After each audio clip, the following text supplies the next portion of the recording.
اسی معنی میں علی مولا ہے جس معنی میں نبی ہے. تو اس اولا بالتصرف کا مطلب ہی یہی ہے کہ پھر وہ حاکم ہیں. یہ حدیث بہت بڑا چیلنج ہے عالمی اسلام کے لیے اور ایک خاص نظام کے لیے. یعنی مقدس جو ان کے نزدیک مقدس. میں اس نتیجے پر پہنچا علی اگر واجب نہیں ہے تو سرحد واجب سے ملا ہوا ہے. بہرحال غدیر کو پروموٹ کرنے کی ضرورت ہے. ابھی کوئی نہ کوئی گوشہ اس نظام اور اس سسٹم کو بچانے کے لیے لایا جاتا ہے. دیکھیں کہ ذرا سی بھی اہل بیت کی دفاع میں کوئی بھی گفتگو کرتا ہے یا اہل بیت کے فضائل بھی اگر کوئی بیان کرنے لگتا ہے تو فوراً اس کو رافضی کہہ دیتے ہیں. مہمان عمان سب کچھ آئے ہیں لیکن عقد نہیں ہو رہا ہے. دولہا نہیں آیا. دولہا نہیں آیا.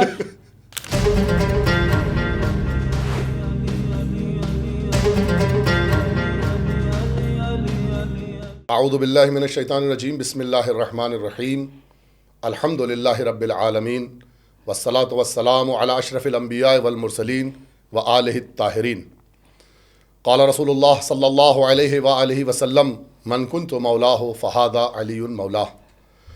میں سب سے پہلے تمام عالم اسلام کو اور بالخصوص نجاح میڈیا کے ناظرین کو اس عید سعید اکبر کی مبارکباد پیش کرتا ہوں. عید غدیر کے اس عظیم دن کی بہترین گفتگو کے لیے ہمارے ہمراہ حجت الاسلام والمسلمین عالی جناب مولانا ڈاکٹر سید معراج مہدی رضوی صاحب تشریف فرما ہیں. مولانا معراج مہدی رضوی صاحب، ان کے ہمراہ ہم اس دن کے یا اس دن سے متعلق اس کی اہمیت یا جو حدیث وارد ہوئی ہے اس حدیث سے متعلق علمی گفتگو اور آداب و فضائل کے تمام گوشوں پر انشاءاللہ ناظرین کے لیے روشنی ڈالیں گے. یقیناً یہ حدیث جو پیغمبر اسلام نے من کنت مولاہ فہذا علی مولاہ کے الفاظ کی شکل میں فرمائی، اس حدیث کی علمی شخصیت، علمی حیثیت اور اس حدیث کا علمی مقام اور سندی مقام دونوں ہی بہت عالی ہے. جب آپ اس کو تواتر کی نگاہ سے دیکھیں گے تو اس میں تواتر پایا جاتا ہے. اگر آپ اس کو یہ دیکھیں گے کہ اس کے الفاظ کتنے قیمتی ہیں تو آپ کو اس حدیث کے الفاظ کی جو چینش ہے، جو انتخاب ہے، اس میں آپ کو دکھے گا کہ پیغمبر نے اس حدیث کی اہمیت کے متعلق الفاظ کو چنا ہے اور اسی حساب سے آپ کے سامنے یہ الفاظ ہیں جو آج موجود ہیں.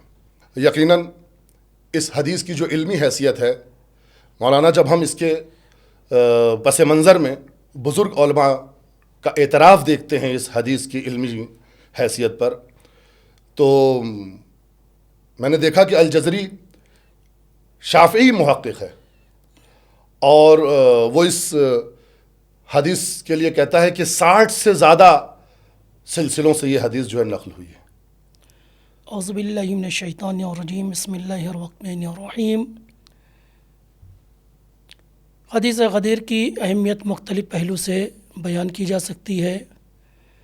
اس کی اہمیت کا ایک اہم رکن یہ ہے کہ متعدد صحابہ کرام نے اس حدیث کو نقل کیا ہے. علامہ امینی نے الغدیر میں 110 صحابہ کرام سے اس حدیث کو نقل کیا ہے. سجستانی نے اپنی کتاب الدرایا فی حدیث الولایہ میں 120 اصحاب کرام سے اس حدیث کو نقل کیا ہے. اور حافظ ابن عقدہ نے اپنی کتاب الموالات میں 140 صحابہ کرام سے اس حدیث کو نقلی کیا ہے. کوئی معمولی بات نہیں. اسی طرح بہت سے ایک طویل فہرست ہے. اگر میں اس کا ذکر کرنے جاؤں تو ایک وقت بہت درکار ہوگا، لیکن 3 نمونے میں نے آپ کی خدمت میں پیش کیا. 110 علامہ امینی نے اور سجستانی نے 120 صحابہ کرام اور 140 صحابہ کرام، اور اسی طرح مختلف. خود ان صحابہ کرام میں اگر آپ دیکھیں کہ اگر ان کی فہرست دیکھیں تو اہل قصہ ہے، یعنی مولا کائنات، بیوی دو عالم، امام حسن، امام حسین، ازواج نبی کریم، ازواج پیغمبر، المومنین جناب ام سلمہ، جناب عائشہ، اور اسی طرح خاندان پیغمبر کی دوسری افراد بھی، جیسے اسماء بنت امیس، فاطمہ بنت حمزہ، عبداللہ ابن جعفر ابن ابی طالب، عباس ابن ابی طالب، عبد المطلب، عبداللہ ابن عباس وغیرہ وغیرہ، یہ شخصیت خاندان سے تعلق. اسی طرح خلفۂ ثلاثہ سے بھی روایت ہوئی ہے، خلیفہ اول سے، خلیفہ دوم سے، خلیفہ نہیں سے. اور اس کے علاوہ دیگر برجستہ صحابیوں کی ایک فہرست، طولانی فہرست ہے، جس کے میں چند ایک برجستہ شخصیتوں کا تذکرہ بھی کر دوں. جیسے زید ابن اسامہ ابن زید ہیں، زید ابن ثابت ہیں، زید ابن ارقم ہیں، طلحہ ابن عبداللہ ہیں، زبیر ابن عوام ہیں، ابو ایوب انصاری ہیں، جابر ابن عبداللہ انصاری ہیں، اور اسی طرح سعد ابن ابی وقاص ہیں، عمرو عاص ہیں، عدی ابن حاتم ہیں. اس طرح ایک طویل فہرست، اگر عبد الرحمن ابن عوف وغیرہ وغیرہ فلاں فلاں، ایک طولانی فہرست ہے صحابہ کرام کی جس نے اس کو نقل کیا ہے. یعنی اس کی سند پر کہیں سے دور دور تک کسی طرح کا کوئی خدشہ نہیں ہے. اور اسی کے ساتھ یہ تو صحابہ کرام کی فہرست ہے، 110، 120، 140. تابعین حضرات کی بھی ایک طویل فہرست ہے کہ اگر اس کا موقع نہیں ہے کہ ان تمام افراد کے اسامی ذکر کیے جائیں. پھر اس کے بعد علماء کرام نے اس کی سند اور صحت پہ باقاعدہ گفتگو کی ہے. عالمی شہرت یافتہ برجستہ علماء ہے، جو عالمی شہرت یافتہ رکھتے ہیں، عالمی اسلام میں اپنا ایک مقام رکھتے ہیں. اگر ہم ان کی فہرست جمع کریں تو قریب 400 برجستہ علماء ہیں جنہوں نے اس حدیث کی صحت پر باقاعدہ گفتگو کی ہے اور اسے اوکے قرار دیا ہے. ہاں، جب ابن حجر جیسے لوگ جو ہیں وہ فتح الباری میں کہتے ہیں کہ یہ روایت مستند ہے اور صحیح ہے اور اس پہ اس کی سند پر کوئی خدشہ نہیں ہے. اچھا، کسی طرح کا کہیں کوئی دھبا نہیں مل سکتا. ایک امتیاز اور بھی ہے اس کی اہمیت اور اس کا حدیث کی اہمیت اور اس کا امتیاز یہ بھی ہے کہ ہر قرن کے علماء نے، یعنی عصر پیغمبر سے لے کے 14 صدی چل رہی ہر قرن کے علماء نے اس پہ توجہ دی ہے. کچھ علماء نے اپنی کتاب میں، کچھ علماء نے کتاب درایا میں، کچھ علماء نے مستقل کتابیں اس پہ لکھی ہیں. تو یعنی ہر قرن میں، ہر صدی اور سنچری میں اس حدیث پہ علماء کی توجہ رہی ہے.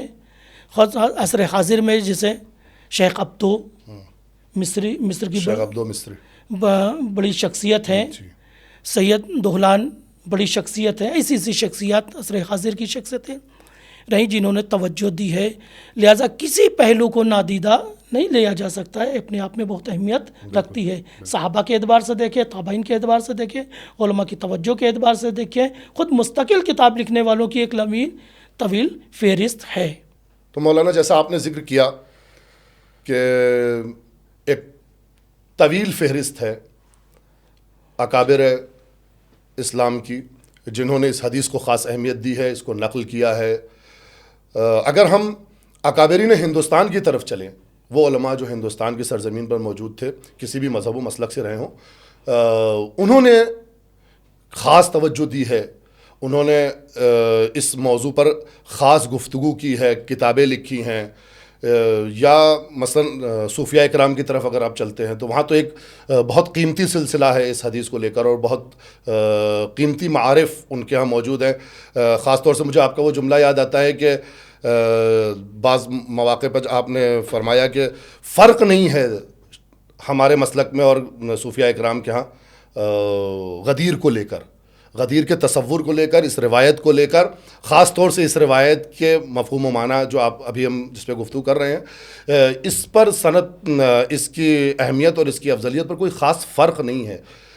میں چاہتا ہوں کہ آپ اس پر ایک روشنی ڈالیں، اس پر ایک. جس طرح عالم اسلام کے علماء کرام نے اس حدیث پہ ہمیشہ ہر قرن اور ہر سنچری میں توجہ کی ہے، اسی طرح ہندوستان کے علماء و اکابر نے بھی خاص توجہ اس حدیث پہ کی ہے، اپنی کتابوں کی زینت قرار دی ہے.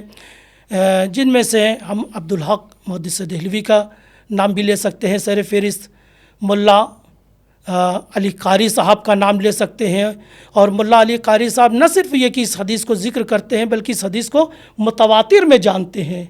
علی متقی صاحب نے بھی اس حدیث کو اپنی کتاب کی زینت قرار دی ہے، اس کو صحیح السند مانتے ہیں، متواتر میں مانتے ہیں۔ اور اسی طرح سید صدیق حسن صاحب ہیں جو اپنی کتاب منہج الوصول میں اس حدیث کو لاتے ہیں اور صحیح سند بیان کرتے ہیں۔ اور اسی طرح مولانا محمد مبین فرنگی محل لکھنوی اپنی کتاب وسیلۃ النجات میں اس حدیث کو لاتے ہیں، ثابت کرتے ہیں، اس کے پہ گفتگو کرتے ہیں۔ حتیٰ خود شبلی النعمانی صاحب بھی اپنی سیرت نبی میں اس کا تذکرہ کرتے ہیں۔ وہ بات الگ ہے کہ آخر میں معنی پہ گفتگو ہے، میں ابھی اس پہ نہیں جانا چاہتا۔ اس کے یہ تمام خود روایت کو سب نے نقل کیا ہے، سب نے روایت کو نقل کیا ہے، اور سب نے صحیح مانا ہے، سب کو صحیح مانا ہے، سب نے اس پہ کسی نے ڈاؤٹ کوئی گفتگو نہیں کی ہے، کوئی اس پہ سند پر کسی نے کوئی گفتگو نہیں، ہاں کسی کو کوئی ڈاؤٹ نہیں ہے سند پہ، نہ اعتراض ہے، سب صحت مانتے ہیں، سب کچھ مانتے ہیں۔ آخر میں مولا کا مسئلہ ہوتا ہے وہ ایک الگ بات ہے، اس پہ بھی گفتگو۔ تو اس طرح سے خود ایک ہندوستان کے جو ان علماء کرام نے ذکر ہے کہ ان کا ایک طویل فہرست ہے۔ اگر پھر اسی طرح اگر ہم شخصیات و اکابر تصوف میں جائیں تو ان کی تو ایک الگ فہرست ہے جن کا ذکر کر پانا شاید ہمارے دامن وقت میں اتنی گنجائش نہ ہو کہ ہر تمام شخصیتوں کو اور ان کے آثار، ان کی کتاب کا ذکر کیا جا سکے۔ لیکن اگر ہم دیکھیں مجموعی طور سے دیکھیں تو تصوف کے اندر خاص طور سے ہندوستان کا جو تصوف ہے، میں خاص طور سے ہندوستان پہ فوکس کرنا چاہتا ہوں چونکہ یہ پروگرام اردو زبان میں بن رہا ہے۔ ہندوستان کے تصوف، ہندوستان ہم کہتے ہیں دوسرے شبہ قارہ ہند مراد مطلب ہوتا ہے، جتنے اردو زبان ہو سکتا ہے، ایک مثلا امریکہ میں بھی اردو زبان رہ رہا ہو بھی ہمارا مخاطب ہے، یعنی اردو زبان مخاطب جتنے حضرات ہیں ان کے لیے۔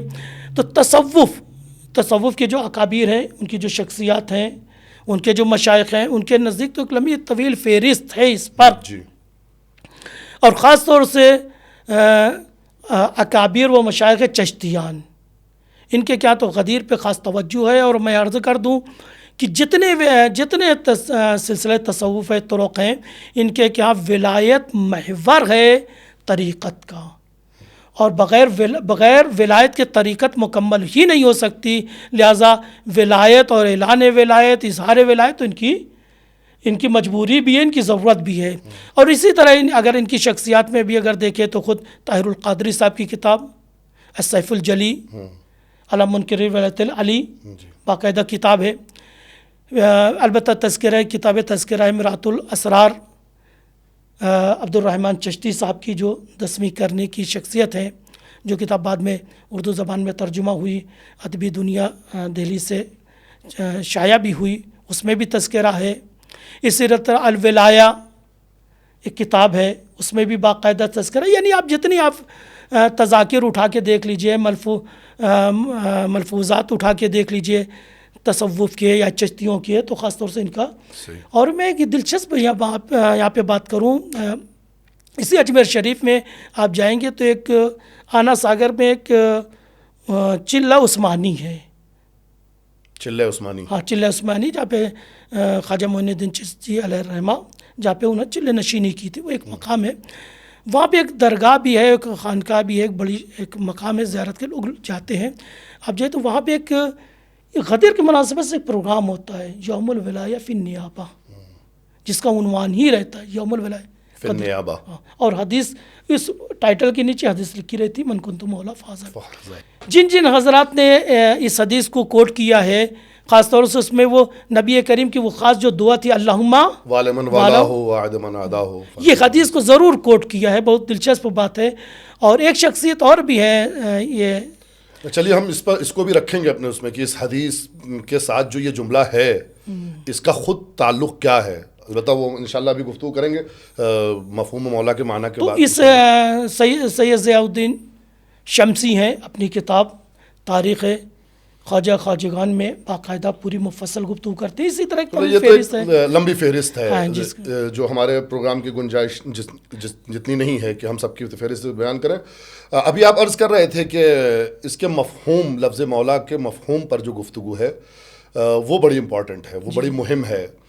جو مفہوم ہمارے یہاں ہے وہ تو ہمیں معلوم ہے، ولایت کا مفہوم ہے، اور اولویت کا مفہوم ہے، تصرف کا مفہوم ہے، اور یہ مفہوم کہاں سے ہم اس کو اگر دیکھنا چاہیں کہ کہاں سے یہ مفہوم جو ہے وہ دوسرے مفاہیم کی طرف چلا گیا، دوستی کی طرف، یا ان کی اہمیت کی طرف، یا ان کی فضیلت کی طرف رہ گیا ولایت کو چھوڑ کر، تو ہم اس پر یعنی لفظ مولا کے مفہوم پر ہم کس طرح سے گفتگو کر سکتے ہیں یہاں پر؟ بہت اچھا سوال ہے. بعض علماء عامہ نے لفظ مولا سے مانا دوستی کا لیا، محبوبیت کا لیا ہے، جبکہ صرف لفظ مولا کافی نہیں ہے. اس حدیث کا بیک گراؤنڈ ہم دیکھیں، سیاق و سباق دیکھیں، جیسا کہ خود سید ضیاء الدین شمسی صاحب اپنی کتاب میں شبلی نعمانی صاحب کا بیان ذکر کرتے ہیں کہ وہ کرتے ہیں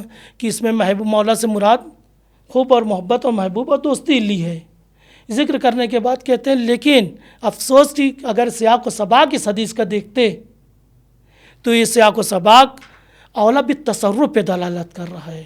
تو جیسا کہ سید ضیاء الدین شمسی اپنی کتاب میں بھی نقل کرتے ہیں، شبلی نعمانی کا بیان نقل کرتے ہیں کہ وہ مولا بیان کرتے ہیں، مولا کا معنی وہ دوستی کا لیتے ہیں، جبکہ خود ہی صاحب کتاب کہتے ہیں کہ اگر سیاق و سباق حدیث کا دیکھیں تو یہ دوستی پہ دلالت نہیں کر بلکہ ولایت پر دلالت کر رہی ہے. اور تمام اہل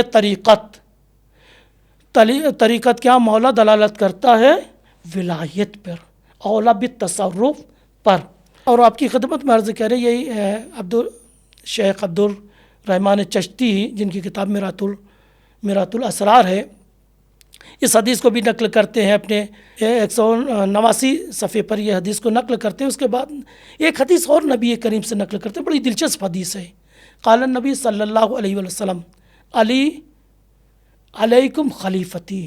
صحابہ کرام سے نبی کریم فرما رہے علی ہمارا خلیفہ ہے تمہارے درمیان ہے، فی حیاتی و مماتی، میں زندہ ہوں تب بھی تمہارے خلیفہ ہیں، میں دنیا سے گزر جاؤں تب بھی تمہارے خلیفہ ہیں. من اساؤہ، جس نے علی کی نافرمانی کی، اسانی میری نافرمانی کی، من اسانی اسا اللہ، اللہ کی نافرمانی کی، من اسا اللہ فقط کفر، یعنی بڑی دلچسپ ہے. یعنی اگر مولائے کائنات کی ولایت کا انکار کر دے یا ان کی نافرمانی کرے تو خدا کی نافرمانی اور کفر تک بات جاتی ہے. تو اگر ہم اس حدیث کو سیاق و سباق دیکھیں، جیسے خود آیت کہہ رہی ہے النبی اولا بالمومنین من انفسہم، یعنی نبی اولویت رکھتا ہے کہ تصرف رکھتا ہے، اور یہی مزاج اور یہی لہجہ وہی انداز نبی کریم نے خطبہ غدیر میں دکھلایا. الستو اولا بکم من انفسکم، سب نے کہا یا رسول اللہ بلا، سب نے اقرار، نبی نے اقرار لیا اور سب نے اقرار دیا. اس کے بعد پھر مولا کا، اور اس کے بعد پھر نبی کریم نے فرمایا من کنت مولا فہذا علی المولا، وہ پوری حدیث. اس کے بعد اور اس کے بعد صرف بات یہیں پہ نہیں ٹھہری، لوگوں نے مبارکباد دی، تہنیت دی، اور خاص طور سے خلیفہ اول نے، خلیفہ دوم نے باقاعدہ یعنی اسپیشلی سب سے پہلے آگے بڑھ کے مولا کائنات کو بخین ہاتھ رکھ کے بخین یبنا ابی طالب. تو یہ یعنی آج آپ کے ہمارے اور سب کے مولا ہو گئے تمام مومنین کی باقاعدہ. تو مجھے کہنے کی اجازت دیجیے، اسے چلچلاتی ہوئی دھوپ میں، اسے صحرا میں، تپتے ہوئے صحرا میں، تھکا ہوا مجمع ہے، حج سے واپس آ رہا ہے، مسافرت پہ سکا، روکا جائے، پیچھے آگے والوں کو پیچھے بلایا جائے، پیچھے والوں کا انتظار کیا جائے، اتنا اہتمام کیا جائے صرف دوستی کے لیے. آئے مدت تو پہلے بھی آ چکی تھی، اور پڑھایا جا چکا تھا مسلمانوں کو، سب کچھ ہو چکا تھا. تو سمجھ میں نہیں، عقل کہتی کہ سمجھ میں نہیں آتی. اور خود اگر ہم آیت کا لہجہ دیکھیں، آئے بلی کا لہجہ دیکھیں تو وہ تمام چیزیں، تو ہمیں سیاق و سباق کا دیکھنا ہے. ممکن ہے ایک لفظ کے کئی معنی ہوں، مثال کے طور پر سیاق و سباق ایسے دیکھا جاتا ہے. مثال کے طور پر اگر کسی کے گھر میں شادی ہے، مولانا صاحب جائیں گے، ولی سے اجازت لیں گے، تو آپ کیا کہیں گے؟ دوست سے اجازت لینے آئے کہ لڑکی کے یار سے اجازت لینے جا رہے ہیں.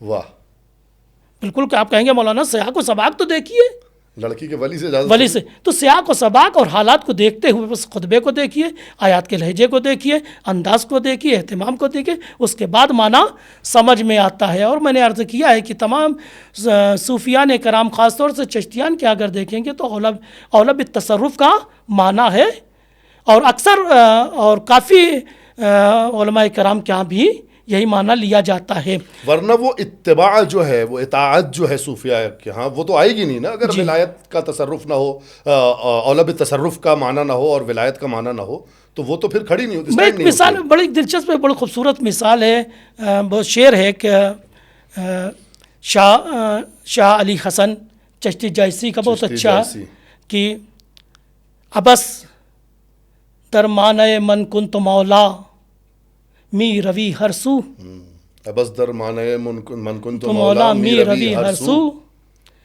علی مولا بین معنی کہ پیغمبر بود مولا، پیغمبر بود مولا، یعنی اسی معنی میں علی مولا ہے جس معنی میں نبی ہے، نبی اولا بالتصرف ہیں، علی بھی اولا بالتصرف ہے، یعنی بہت خوبصورت ہے۔ اس کو میں اس کو معنی کر دوں ناظرین کے لیے کہ آپ لفظ مولا کے لیے ادھر ادھر مت بھٹکیں، بلکہ نبی کو دیکھیے، نبی جس معنی میں مولا ہے اسی معنی میں علی مولا ہے۔ تو ظاہر سی بات ہے سیاق و سباق اور بیک گراؤنڈ کو دیکھنا۔ اور میں اپنے ناظرین کے لیے عرض کر دوں کہ جب ہم اولا بالتصرف کہتے ہیں تو اس اولا بالتصرف کا مطلب ہی یہی ہے کہ پھر وہ حاکم ہیں، حاکم ہے، پھر وہ ولی امام ہے، ہیں، پھر وہ اختیار رکھتے ہیں، ہماری ہر چیز پر اختیار رکھتے ہیں، ہماری جان، ہمارے مال، ہماری نامو، ہر چیز پر ان کا اختیار ہے۔ چونکہ اگر اس یہ حدیث بہت بڑا چیلنج ہے عالم اسلام کے لیے اور ایک خاص نظام کے لیے، مجبوریاں یہاں پہ آ جاتی ہیں کہ اگر اس کو ماہوا نبی کریم نے جس طرح بیان کیا اگر تسلیم کر لیا جائے تو پورا ایک نظام سسٹم بدل جائے گا، بدلنا پڑے گا۔ عالم اسلام کو مجبور ہیں، صحت کا اقرار کرتے ہیں، تواتر کا اقرار کرتے ہیں، تمام اس کی اہمیت کا اقرار کرتے ہیں، لیکن مجبور ہو جاتے ہیں کبھی صاحب اس میں خلافت باطنہ ہے، ولایت باطنہ ہے، ظاہری ہے، کہیں نہ کہیں کوئی نہ کوئی گوشہ اس نظام اور اس سسٹم کو بچانے کے لیے لایا جاتا ہے۔ کبھی کبھی صاحب مولا کا معنی دوست کے ہے، محب کے ہے، اس میں اولا بالتصرف کے نہیں ہے، تمام چیزوں کو کیونکہ اگر اس کو تسلیم کر لیا تو اس بنے ہوئے ایک نظام کو، اس مقدس نظام کو چھوڑنا پڑے گا، توڑنا پڑے گا، اور نبی کے دیے ہوئے سسٹم کو، مقدس جو ان کے نزدیک مقدس ہے، آپ یہ کہنا چاہتے ہیں جو ان کی نگاہ میں مقدس ہے۔ جی ہاں، تو قبلہ ابھی آپ عرض کر رہے تھے، اور بات آئی ہے تو میں ایک بات آئی تو خود اچھا ہے تبرکن میں خواجہ معین الدین چشتی علیہ رحمہ کی ایک ربائی مجھے یاد آ گئی اس موقع پر کہ بسم اللہ کہ صفات علی در گفتگو ممکن نیست، علی کے صفات گفتگو میں بیان کرنا ممکن نہیں ہے، گنجائش بحر در سبو ممکن نیست، جس طرح صراحی میں سمندر کو سمو دینا ممکن نہیں ہے۔ من ذات علی بے واجبی دانم الا دانم مثلو ممکن نیست، یعنی میں اس نتیجے پر پہنچا علی اگر واجب نہیں ہے تو سرحد واجب سے ملا ہوا ہے، اور علی جیسا دنیا میں ممکن نہیں ہے۔ یقیناً حقیقت یہی ہے، کائنات میں سرور کائنات کے بعد اگر کوئی شخصیت ہے تو اس شخصیت کا نام امیر المومنین علی بن ابی طالب علیہ السلام۔ قبلہ ابھی اس حدیث کے امتداد پر گفتگو ہم کر رہے تھے کہ جو لفظ آگے استعمال ہوا ہے حدیث میں، اس کو اگر ہم دیکھیں اور اس کو اس معنی کے ساتھ، مولا کے معنی کے ساتھ نہ رکھا جائے تو پھر اس کا کیا معنی رہ جاتا ہے؟ اللہم والمن والا ہو وعادمن آدا ہو ونصر من نصرہ وغزل من خذلہ، یا وہ پہلا ہی جملہ اگر جو عام طور سے مشہور ہے لوگوں کے ہاں کہ اللہم والمن والا ہو وعادمن آدا ہو، یہیں تک بھی رکھیں تو اگر ہم مولا کو اولا بالتصرف نہ رکھیں اور امام کے معنی میں نہ رکھیں، رہبر کے معنی میں نہ رکھیں، پیشوا کے معنی میں نہ رکھیں وہاں پر، تو یہ جو معنی ہے اللہم والمن والا ہو کا کیا معنی رہ جاتا ہے اس کا؟ میں آپ کی خدمت میں عرض کروں، اس کی ایک میں سامنے کی مثال دینا چاہتا ہوں کہ اگر یہ تمام اہتمام، تمام اہمیت، تمام چیزوں کو مد نظر رکھتے ہوئے اگر اس کا مولا بالتصرف یا مولا کے اس معنی میں نہ رکھیں، حاکم اور مالک کے معنی میں نہ رکھیں، تو بالکل اسی طرح ہے کہ جس طرح ہم نے ایک شادی کا پورا انتظام کیا، اہتمام کیا، کھانا پینا، مہمان ومان سب کچھ آئے ہیں، لیکن عقد نہیں ہو رہا ہے، دولہا نہیں آیا ہے، دولہا نہیں آیا دولہا نہیں آیا، بالکل اسی طرح صاحب اتنا اہتمام ہے لیکن کوئی حاکم کوئی مولا نہیں ہے، تو بڑی عجیب سی بات ہے۔ اور تمام ہم نے عرض باراتی کیا ہے ہے، گھوڑی ہے، سب کچھ ہے، سب کچھ ہے، دولہا دولہا نہیں نہیں ہے صاحب۔ تو یہ تو غدیر میں مولا کا معنی بدلنے میں حال یہی ہے اس حال بالکل اسی طرح کی، بالکل سارا اہتمام، ساری اہمیت ہے، جو نہیں ہے تو دولہا نہیں ہے صاحب۔ تو بہرحال ہمیں اس پہ توجہ کرنی چاہیے۔ میں تمام عالم اسلام کو کہ نبی کریم کے اس پیغام کو زندہ کریں، اور جس معنی میں نبی کریم نے یہ میسج دیا ہے، نبی کریم کی عظمت کو دیکھیں، اہمیت کو دیکھیں، جو مرتبہ ان کا ہے وہی مرتبہ یہاں پر مولا کے یہاں پہ ہے۔ چلیے میں یہاں پر ایک اور نقطے کی طرف اشارہ کرتا ہوں، چونکہ ہم دھیرے دھیرے اختتام کی طرف چل رہے ہیں۔ عرض کروں کہ جب ہم غدیر کی گفتگو کرتے ہیں تو یہ گفتگو ایک خاص طبقے سے مخصوص ہو جاتی ہے، ایک خاص گروہ سے مخصوص ہو جاتی ہے۔ ہم نہیں چاہتے کہ یہ خاص گروہ سے مخصوص ہو۔ میں نے سنا ہے کہ ابھی تک دیکھنے کا تو مجھے موقع نہیں ملا، لیکن میں نے سنا ہے کہ اہل سنت کے ہاں بھی بعض گروہوں میں بڑا خاص اہتمام ہوتا ہے غدیر کو لے کر۔ میں اسی بات آپ کی اس بات سے اتفاق نہیں رکھتا کہ یہ خاص طبقہ کرتا ہے، چونکہ میں نے بتایا ظاہر میں اس پہ گفتگو کر رہا ہوں۔ عام طور سے جب غدیر کا نام لیا جاتا ہے تو عام طور سے ایک خاص طبقہ ذہن میں آتا ہے۔ نہیں، یہ ہو سکتا ہے، کم اور زیادہ ہو سکتا ہے، یہ بھی ممکن ہے، میں اس طرح سے ہوں۔ تائید عالم اسلام نے سب کہ ہر کسی نے حدیث لکھی ہے، کسی نے چھوٹی مختصر حدیث لکھی، بات حدیث کے ساتھ دعا بھی لکھی ہے، وہ ایک الگ بات، لیکن خدمات اس سلسلہ حدیث تمام علیہ اسلام کے تمام اکابر اور تمام علماء کرام نے کی نہیں، میں سندی گفتگو نہیں کر رہا ہوں، میں آج کے اہتمام کی بات کر رہا ہوں۔ آج جب غدیر کا نام آتا ہے، چاہے وہ جشن کی شکل میں باقی ہو، ابھی اس پر گفتگو کر لیں گے، چاہے وہ کسی بھی شکل میں غدیر کا نام جب غدیر کے نام کی بقا کی جب گفتگو آتی ہے تو اس وقت ایک خاص فرقہ، ایک خاص گروہ، جسے ہم شیعہ کہہ لیں، جسے ہم 12 امامی کہہ لیں یا شیش امامی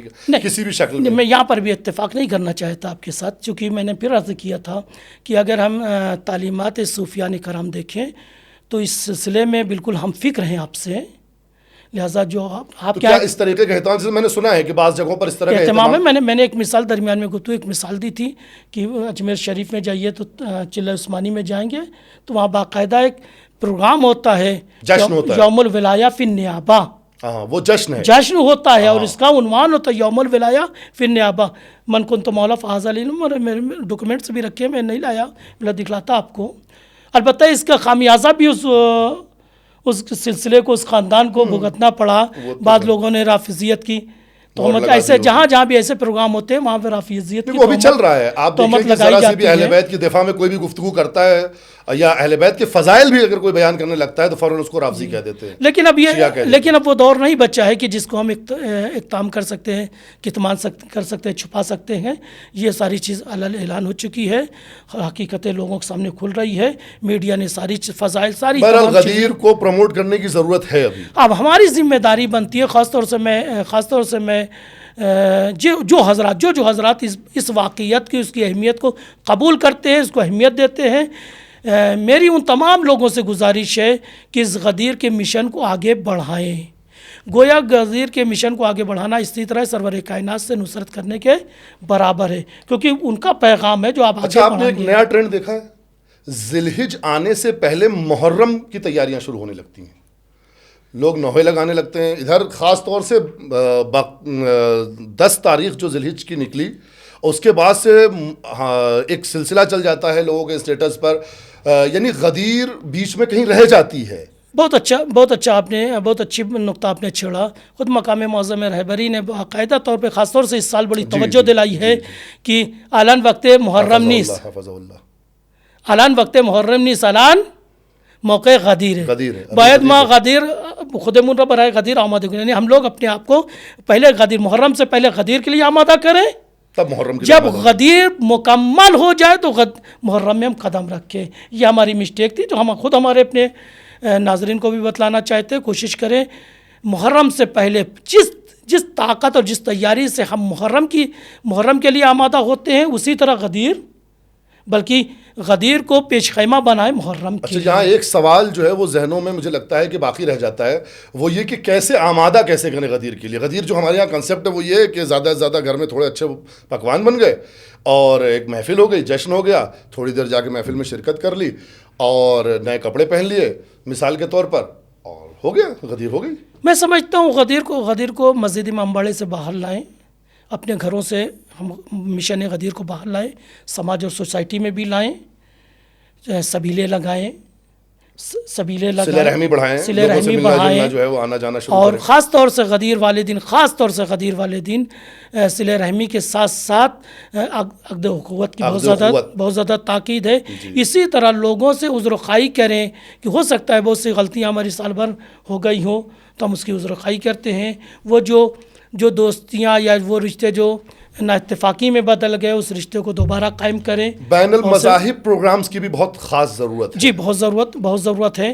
ہم اپنے پروگرام خاص طور سے ہمارے ملک میں، ہندوستان میں ہم ان کو بلائیں، چونکہ غدیر کسی ایک فرقے، کسی ایک طبقے کی امانت نہیں ہے، بلکہ یہ پیغام اللہ و رسول ہے، پیغام اللہ کے رسول کا پیغام ہے، عالمی پیغام ہے، تمام علیہ السلام کی امانت ہے، سب کے پاس ہونی چاہیے، ہر ایک گھر میں جانی چاہیے، اور جس اعتبار سے بھی ممکن ہو سکے ہم اسے لائیں. اور ظاہر سی بات ہے، دیکھیے بہت فرق کرتا ہے. کچھ ہمارے طبقے میں بعض جگہ بہت زیادہ غدیر کا اہتمام ہوتا ہے، بعض جگہ کم ہوتا ہے. جہاں کم ہوتا ہے اسے اور بڑھائیں. اور خاص طور سے اس دن بہت زیادہ تاکید ہے اطعام کی.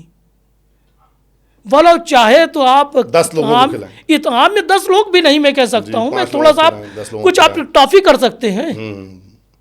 آپ اس حد تک تو کر سکتا ہے نا کہ آدمی ٹافی کی حد تک بچوں کو چاکلیٹس بانٹ سکتے ہیں. ہاں اہتمام کریں، کم سے کم غدیر کے نام سے کچھ جانا چاہیے تک پتہ چلے عام دن، یہ دن عام دنوں سے الگ ہے، امپورٹنٹ. اور وہ عید اکبر کا جو عنوان ہے، بہرحال کچھ تو فرق آنا چاہیے نا اس میں. ہاں عید اکبر ہے تو کچھ تو فرق آنا چاہیے نا بھائی. تو ابھی قبلہ جو آپ نے ابھی اپنے بیان کے بیچ میں ایک عقد اخوت کا مسئلہ دیا، یہ بڑا مہم ہے اور مجھے لگتا ہے کہ کہیں چھوٹا ہوا ہے ہمارے سوسائٹی میں، بہت پیچھے.